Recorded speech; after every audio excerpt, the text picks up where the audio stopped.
According to the CDC, Kentucky continues to be ranked high among states for overdose deaths. The drug epidemic is the greatest public safety challenge of our lifetime. Increase of nearly 50% from the previous year. Started when Renee Parsons, a mother of 6, picked up a dollar bill in a McDonald's parking lot. Soon after, Renee says she couldn't breathe and her body was going numb. Her speech began to slur, and then she went unconscious. Aimed at revamping Kentucky's juvenile justice department are moving forward in Frankfort after passing the Kentucky Senate this afternoon.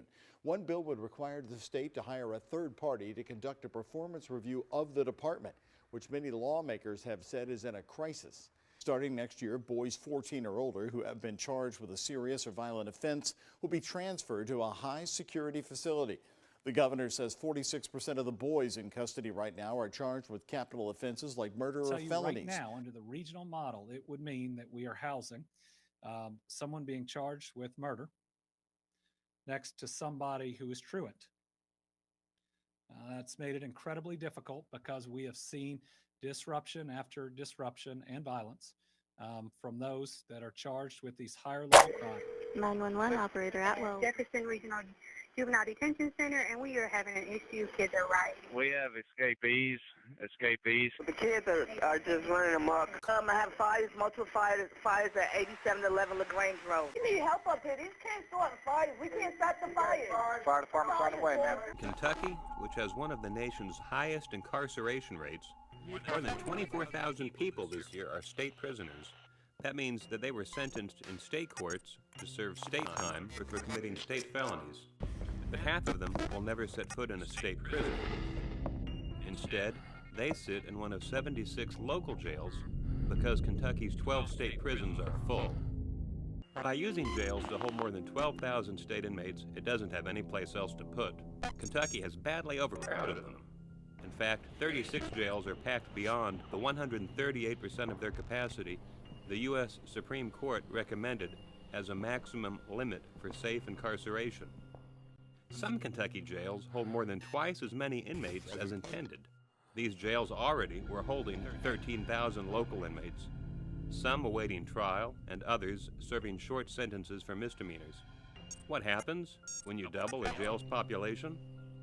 There aren't enough beds. Inmates sleep on thin mats on concrete floors, wherever they can find space. They sleep in recreation areas, hallways, even shower stalls. Inmates with serious health problems say they have a hard time competing for adequate medical attention. Overcrowding leads to stress, which causes violence.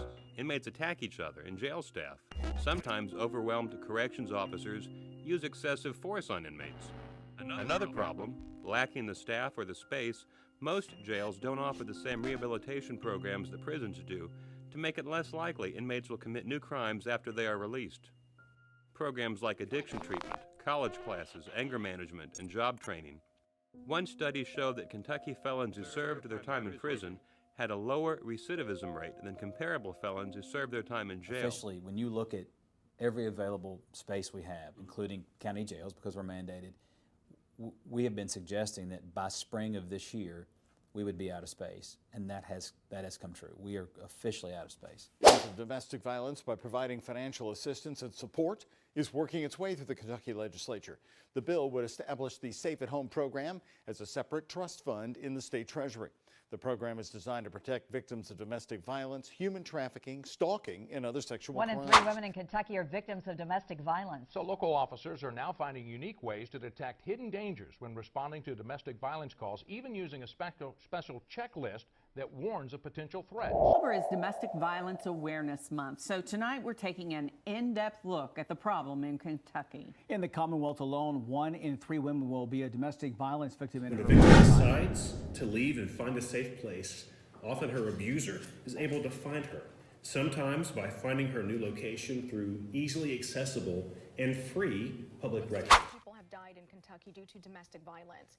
Richmond officials now joining together during Domestic Violence Awareness Month, hoping to Kentucky domestic violence victims will also be getting a lot of attention during this General Assembly. If passed, it would include the use of GPS tracking devices for those who've had a protective order filed against them. The Flagler County Sheriff warned me a year and a half ago after he was sworn in and started tackling the domestic violence problem, it would get worse before it got better. He was right. Cases are up and restraining order violations are way up, 101%. Investigating a deadly shooting there. They say it happened on Owenton Avenue this morning. And at this time, there is no danger to the public. This is all the information that we know right now. Once we learn more, we will bring it to you. Okay, what is going on there? There's 1, 2, 3, 4, 5 people. Okay, do you know what they took? It looks like cocaine on the shelf. Okay. 5 people dead, a woman and an infant pulled out alive. Whatever happened inside that Commerce City apartment is beyond words. In August 2021, they were on vacation in Florida with their 5 kids. Their youngest, Enora, was 19 months old. She depended on us, her dad Boris says. They were staying in a vacation rental in Palm Beach County. Enora was making a mess in the kitchen, taking out the pots and pans. After a while, she laid down for a nap, and when Mom Lydie went to check on her, she wasn't breathing. And then I heard, Enora is dead, Enora is dead. Several months later, the medical examiner ruled their daughter died of acute fentanyl toxicity. Addiction tonight. Kentucky leaders are now working on a plan to help people battling addiction. 2,250 Kentuckians died from drug overdoses last year. That's up 14.5% compared to the year prior. The total statewide, a whopping 2,250 Kentuckians lost their lives, leaving countless families changed forever. The synthetic opioid is 50 times more potent than heroin, and exposure to just a few small grains can have deadly consequences. In Fayaviev's case, the exposure and his reaction to it was almost instant. A couple seconds later, he took some steps back and he collapsed.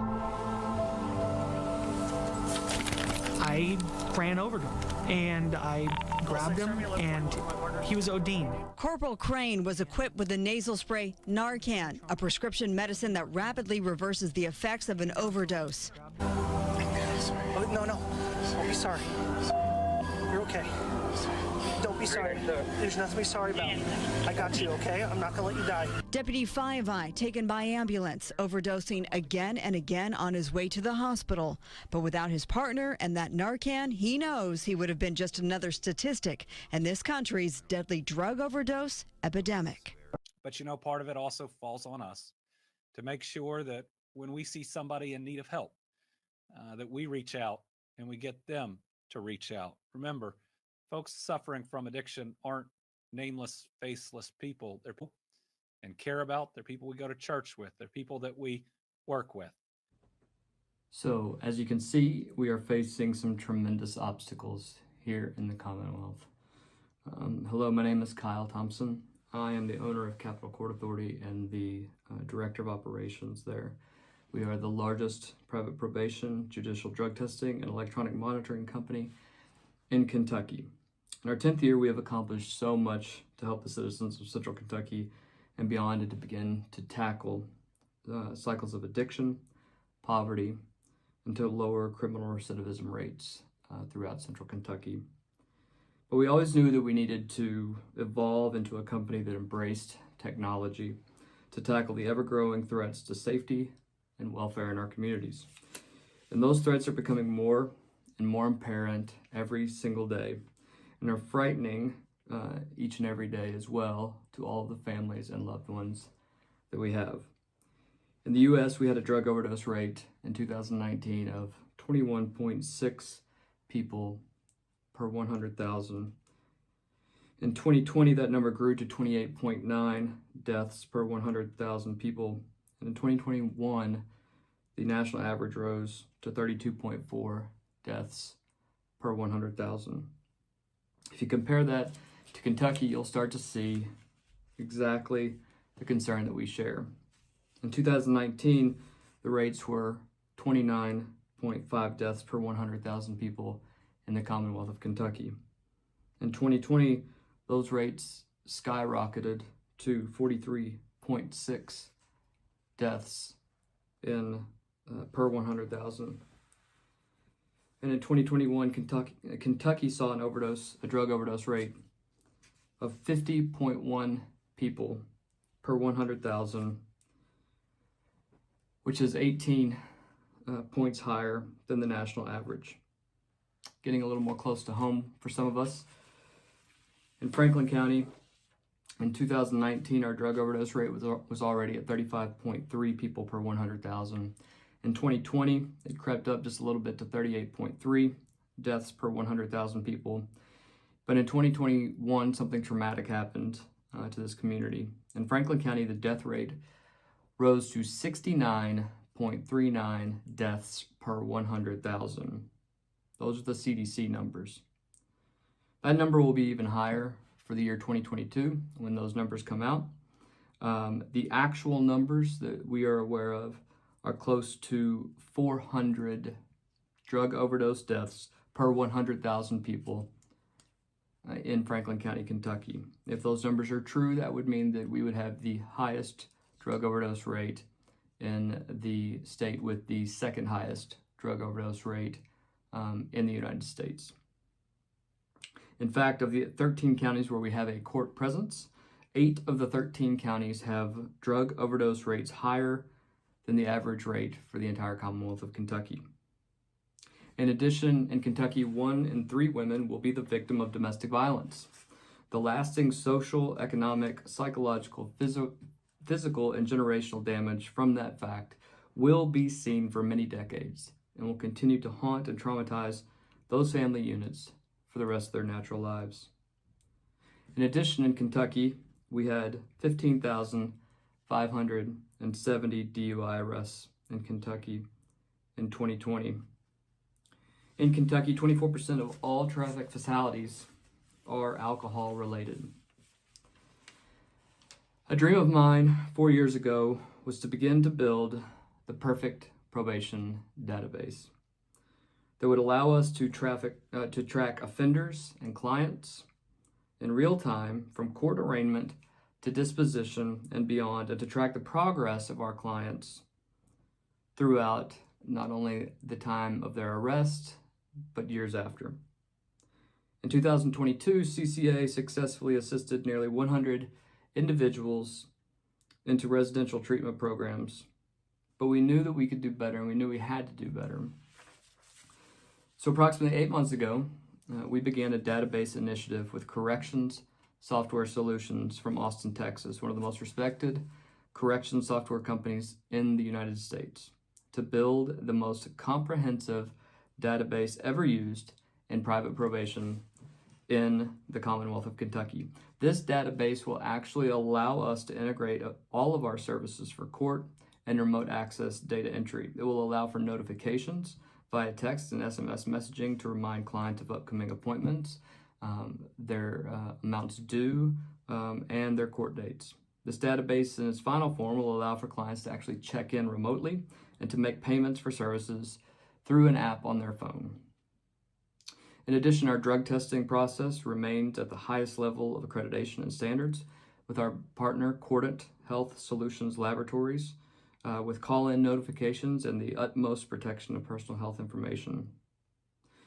Capital Court Authority, LLC, was chosen as one of a select few agencies in an initial 8-county area identified as communities with the highest drug overdose death rates in the Commonwealth to participate in the HEAL Initiative, the largest federal grant award program in the history of the University of Kentucky, with $81 million being granted and awarded to UK to fight the opioid epidemic by implementing evidence-based services, including widespread Narcan dissemination, and now the funding of cognitive behavioral therapy and medically necessary counseling services to those initial communities. In addition, beginning in April of this year, Capital Court Authority will open our very own Ignition Interlock service garage on 2nd Street here in Frankfort.